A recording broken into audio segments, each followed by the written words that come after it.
as per this project, I'm the site engineer called Sam Okwir. This is how far we have gone with the construction for this project. From that side, we managed to bring it up to this level.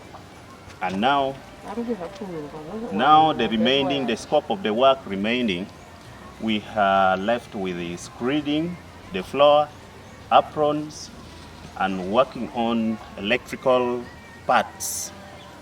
After electricals, we have to do the paintings.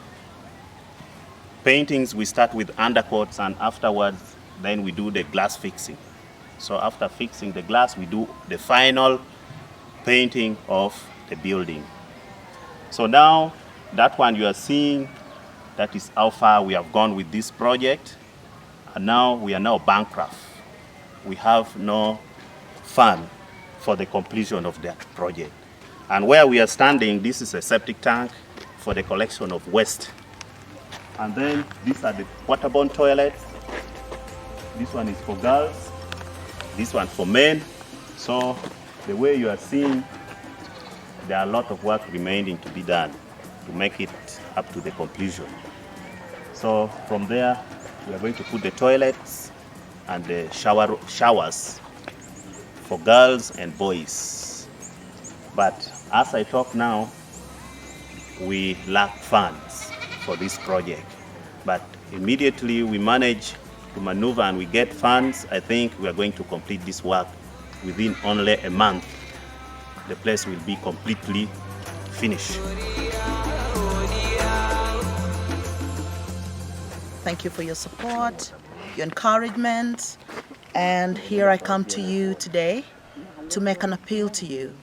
But before I appeal to you, I want to thank you for the good work you've done with me. Those of you who have gotten in touch with me and appreciated the work I've done. This is a project for Gender-Based Violence Victims Assistance Program, a project which is meant to support survivors of gender-based violence, which came from my background as a survivor. I realized that when we empower the women, they'll be in position to, fend for themselves. They will be in position to provide for their families so that they are able to make decisions. But a woman who is financially dependent is not able to make her own decision. So that's what leads to abuse. So when we empower them financially, we'll be empowering them emotionally, psychologically, and everything. So here is the side. We've gone so far, as the engineer told you. A few other things need to be done, but as a dedication that I made to give back to the people who supported me when I was abused, I dedicated my salary to put a center for women. And this is going to be a first of its kind in the all of northern Uganda. And I believe you will be so proud to partner with us. We're therefore inviting you to come and join us, partner with us. The classes you see there is going to have nursery for mothers who have little children, year 1 and year 2. And then the rest of them will be their workshops. We intend to have a production center which will be able to sustain the center. We will be producing uniforms and like school uniforms and other uniforms and sweaters, which we are already doing at the moment, but we are in a place that we are hosted.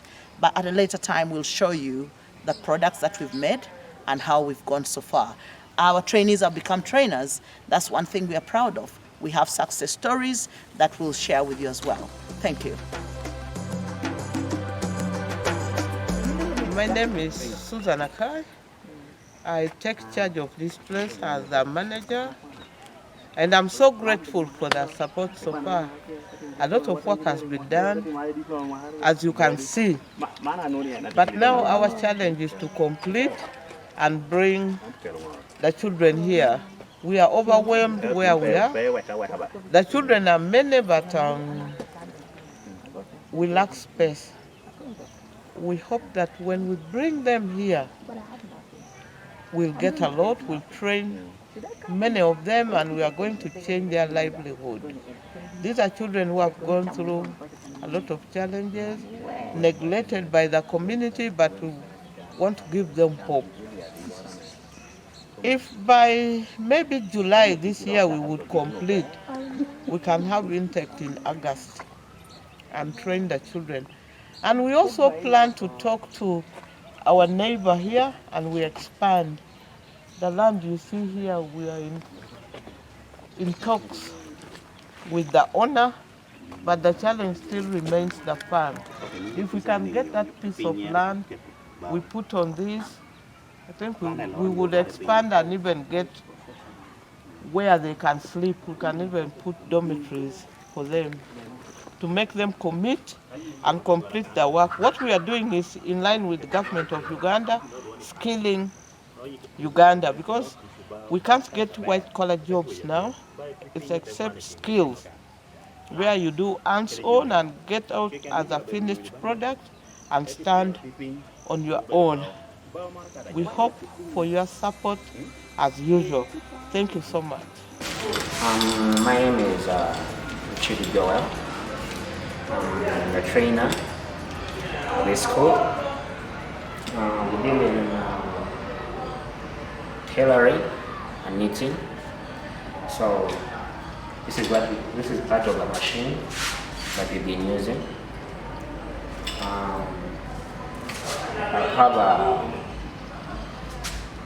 I had around 8 students that I've been teaching, and number of students that are doing production were 8. Then I had those ones that were learning.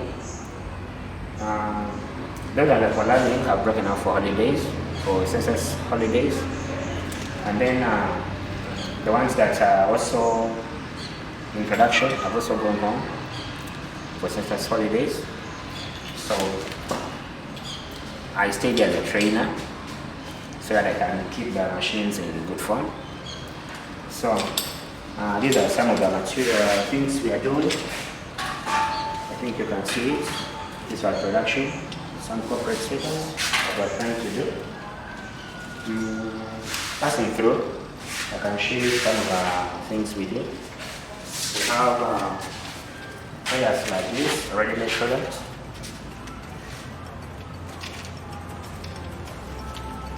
They are mainly made, but these are our samples that we keep at school. This is where we start from. We come to the locking production. From the locking production, we come to the finishing production.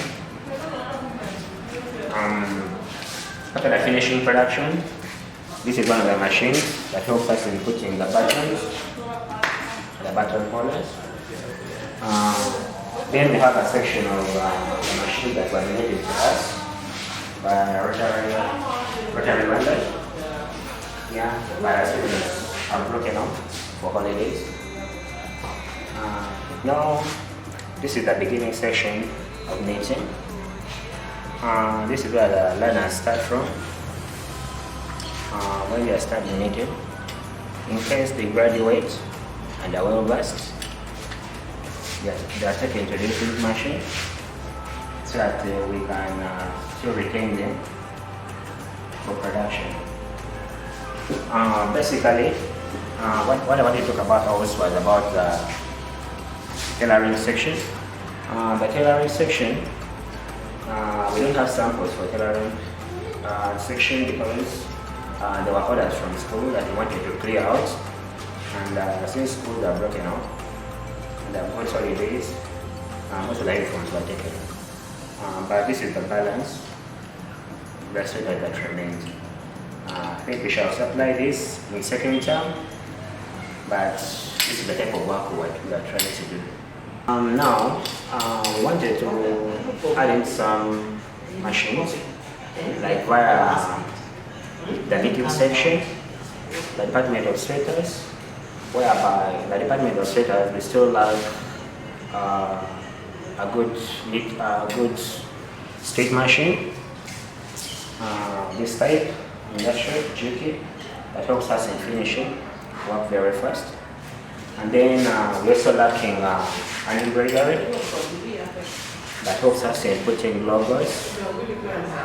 Then we also got some cutting machine that isn't like cutting sweaters in an easier way, whether I'm using a scissor. And then in the tailoring section, we're still lacking, of course, some machines. Since we have entered production, we now wanted some industrial machines, like 3 machines of Chuki that can easily work. Then we also need some overlock for finishing the clothes. Then also some silver embroidery, but it can also work in both departments, that of knitting and that of tailoring. And then we are planning to retain some people that are helping us out in production.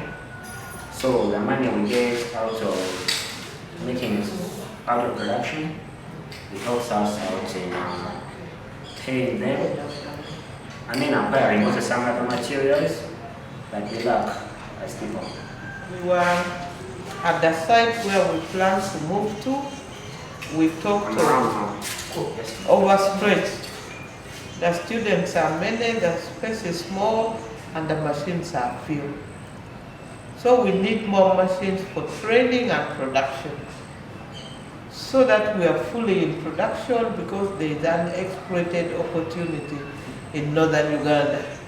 There's no outlet for school uniform, medical, and there are other markets in other countries. We have South Sudan, we have Congo, which we can supply with the uniform. So if we have the capacity, we can do it. We have people who can work, but we don't have the equipment to push them. So our prayer is, if we could be supported more. Rotary supported us with tailoring machines. We are working with it, but still, it's not enough. If we could get industrial machines, it would boost the production and also training these vulnerable children, because we want them to be independent, not depending on other people. And we don't want them to be looking for jobs. We want them to start their own, where they can get something and take care of the babies they have, because we have babies with babies that need a lot of support.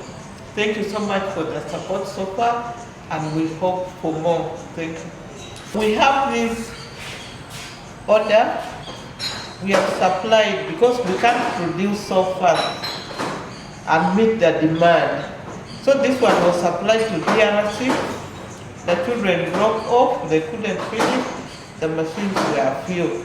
But these are some of the remaining sweaters to be supplied. Some of the uniforms were already supplied. So we really need support for more machines to make us meet the demand in the market. Yeah, I just want to add on what the directors just said. Here, as you can see, I'm dressed on the product they've made. I love it. I feel good about it. And we can't thank you enough for your support. The Rotary of Internet and Innovation, Peace Envoy London, your support has really been great. And as they've been telling you that they have gone into production, they are not yet making money, as I would say, because this is now, the production is now funding. I mean, it's getting, the money they get from the products they're selling is coming back for training materials to train their students. But if we could get a little better, we'll be able to even pay those who are already in the production section with something reasonable. But now they are able to give them tokens that can help them for daily living. So we want to thank you. Never get tired of supporting us. We look forward to more of your support, and thank you again.